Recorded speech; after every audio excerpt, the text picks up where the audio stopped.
A esta hora te conectas a una sola radio. Este es el sistema de emisoras Onda Digital en Colombia. Radio virtual, hecha por jóvenes, pensada por universitarios. Sistema de estaciones Onda Digital. Un concepto diferente.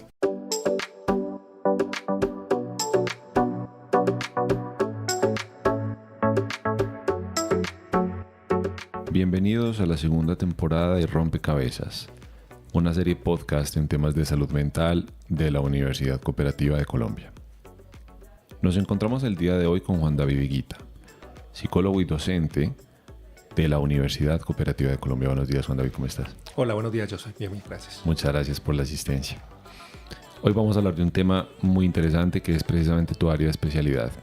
Dentro de las 54 divisiones actuales de la Asociación Americana de Psicología, y cuando hablamos de divisiones hacemos referencia a campos de aplicación y de trabajo de la psicología reconocidos hasta el momento, hay un campo en particular que se conoce como la psicología de la salud, que en teoría se encarga principalmente de la prevención de la enfermedad y la promoción de la salud en los seres humanos. Parece ser que este campo a su vez tiene unas especialidades o subespecialidades, una por enfermedad grave que se identifique en la medicina, ¿cierto?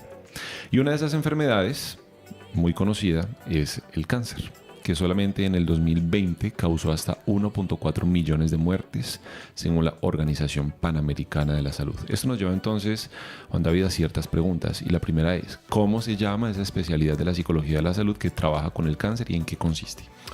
Ok, José, mira, una de tantas, como muy bien lo dices, la que tiene relación con una, a su vez, especialidad médica que se llama oncología, es justamente la psicooncología. Okay. La psicooncología sería aquella especialidad en donde se unen dos conocimientos, ¿cierto? Eso, ahí es cuando aplicamos los elementos de interdisciplinariedad y transdisciplinariedad, porque se toma una especialidad médica como la oncología y cuál es el aporte que le puede dar el conocimiento psicológico al tratamiento de personas que hayan sido diagnosticados con enfermedad oncológica.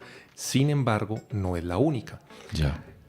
El trabajo es tan distinto, las formas son tan distintas y aplicadamente de forma especializada que también vamos a encontrar otras subespecialidades que han venido apareciendo, han tenido desarrollos tan grandes y tan eficientes como la psicooncología. Para darte, por ejemplo, solamente dos.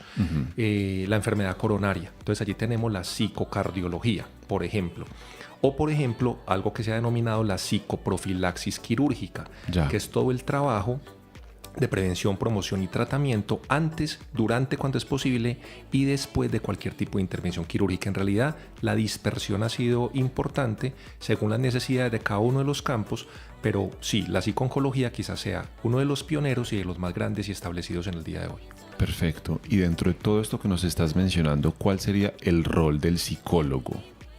Bien, como con todo psicólogo que intenta aportar desde el conocimiento a cualquier otro tipo de saber o de campo aplicado, pues siempre es aportar todo lo que la psicología ha podido desarrollar, tanto teóricamente como técnicamente, ¿cierto?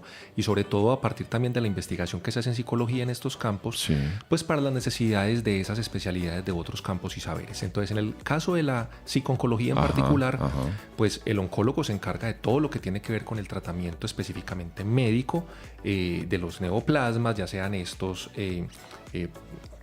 digamos que diagnosticados de diversas maneras, en distintos niveles, en distintos lugares del cuerpo, y le pide, hace algo así como si la psicología le aportara pues las afectaciones que un diagnóstico de cáncer pues tiene en la psicología de un sujeto. Sobre todo, yo sé, porque desde el punto de vista del campo grande, que sería la psicología de la salud, para poder que este campo hubiese tenido el desarrollo que tiene a nuestros días, hubo que trascender el paradigma mente-cuerpo. Ese trascender ese paradigma implica pues que no hay la posibilidad solamente de atender un aspecto de la enfermedad biológica y, por ejemplo, dejar de lado todo lo que tiene que ver con lo psicológico y social. De ahí viene esa famosísima palabra compuesta biopsicosocial, y hace parte de la trascendencia del dualismo mente-cuerpo para comprender que el médico oncólogo se sirve bastante del uso de la psicología para comprender la dimensión psicológica y de otros profesionales, por ejemplo, en el ámbito de lo social. Allí tendríamos el trabajador social, por ejemplo, y otros tantos actores. Perfecto. Cuando uno lee un poco sobre el tema, según la teoría, parece ser que lo que se haría desde la psicología sería dotar a la persona o al paciente de ciertos recursos emocionales para poder sobrellevar ese diagnóstico que le haya sido dado, ¿cierto? Pero ¿cómo puede ayudar el psicólogo a poner en marcha esas estrategias emocionales a pesar de la frustración y el dolor que está sintiendo una persona? Ok, bueno, ahí tenemos que hacer una división importante y es, nosotros siempre, pues, por una tendencia que no sé de dónde sale, pues siempre somos muy prospectivos en el sentido positivo, ¿cierto? Por ejemplo, dotar a las personas de herramientas para que se hagan frente a algo.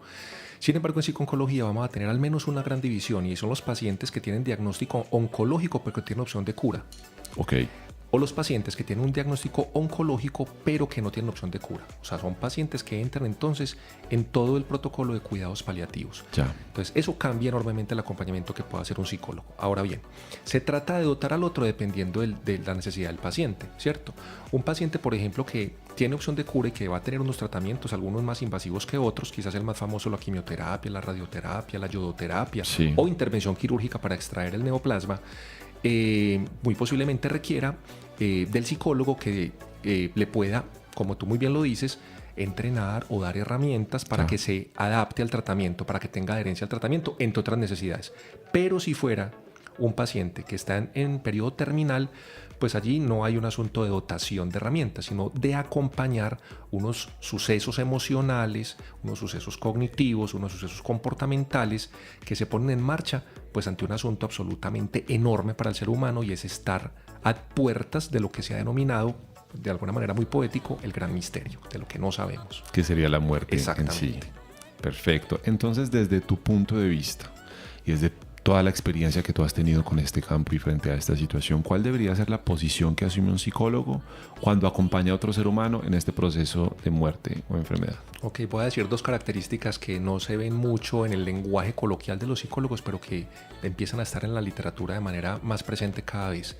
Lo primero es que hay que actuar con absoluta honradez. Y eso es una palabra que, como te digo, no aparece mucho en el lenguaje de los psicólogos. Sí. Honradez. ¿A qué hace referencia con honradez? La honradez hace referencia a considerar los límites propios de nuestro saber, a no exagerar las posibilidades que tenemos, a no crear falsas expectativas. Perfecto. Como en una sola frase, todo va a estar bien. No sabemos si va a estar bien. El dolor, por ejemplo, no depende de si vos pensás bien o estás equilibrado emocionalmente. El dolor es el dolor. Entonces hay que actuar con mucha honradez de nuestras posibilidades y de nuestros alcances. Y el segundo es que hay que actuar de alguna manera con un mecanismo de defensa, Joseph, que se llama altruismo. ¿Sí? ¿Y a qué hace referencia? Y el altruismo es un interés honesto, es un interés transparente, es un interés espontáneo por el otro.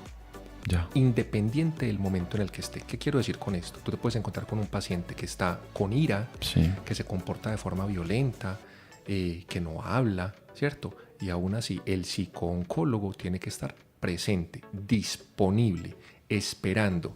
Y ahí voy a decir un asunto que a veces es muy subversivo, Joseph. Sí. Los recursos del paciente son los recursos que tiene para hacerle frente al tema. A esa situación. Le gustan o no le gustan al psicólogo. Te voy a decir uno muy común: rezar.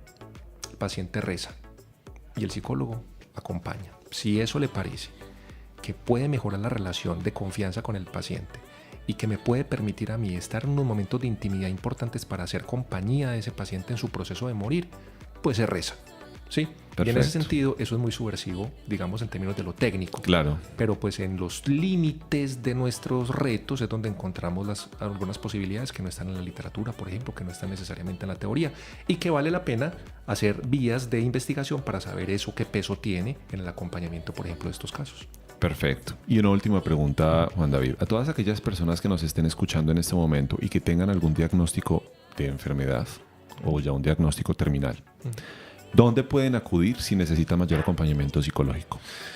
Pues de una manera, si se quiere, pues como muy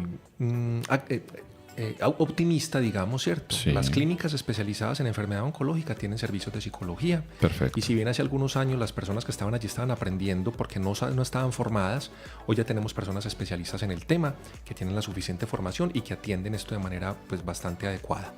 Tenemos también que algunas EPS tienen un servicio absolutamente muy eficiente del trabajo con pacientes oncológicos y con pacientes terminales en general.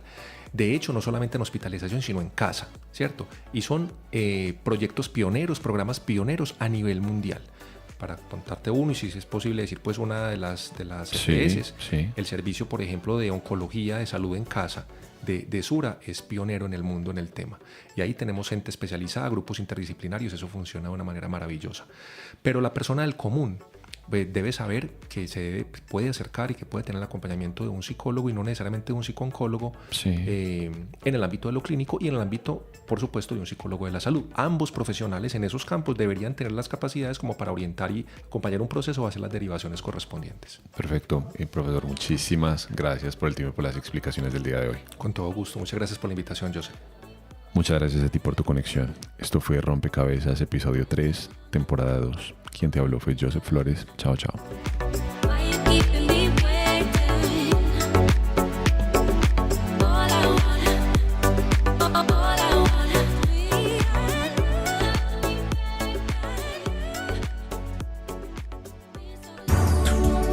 A esta hora te conectas a una sola radio. Este es el sistema de emisoras Onda Digital en Colombia. Radio virtual, hecha por jóvenes, pensada por universitarios. Sistema de estaciones Onda Digital, un concepto diferente.